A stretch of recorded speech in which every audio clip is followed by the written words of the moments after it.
Ang programang ito ay rated SPG. Striktong patnubay at gabay ng magulang ang kailangan. Maaaring may masiselang tema, lengguwahe, karahasan, sexual, horror o droga na hindi angkop sa mga bata.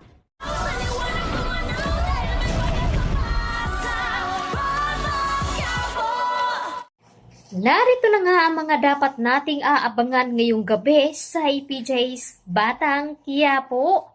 Nagulat nga sina Punggay, Mauro at Tanggol nang sumigaw nga itong si Lucio dahil hindi nga inaasahan dito ni Mauro na nasundan pala siya dito nila Lucio at ni Espinili.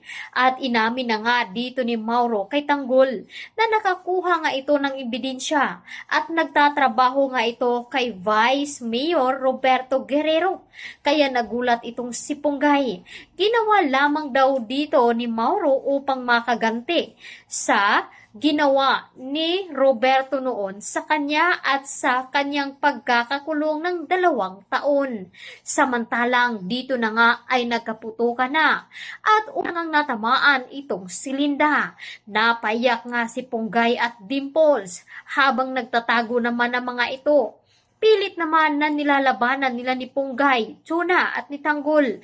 Kaya mabilis din itong kumuha ng armas si Punggay upang may magamit nga sina Tanggol. Samantalang sina Enteng naman at ang iba pa nitong kaibigan ay naghihiwalay upang abangan naman ang mga batang tundo. At dito nga nakaharap ni na Enteng itong si Tiban at Kidlat, kaya ipaghihiganti naman dito ni Enteng ang kanyang kaibigan na si Owing. Ito na nga ang katapusan nila ni Kidlat at ni Tiban. Samantalang habang naghaharap naman itong si Tanggol at Punggay sa pakikipaglaban nila Lucio.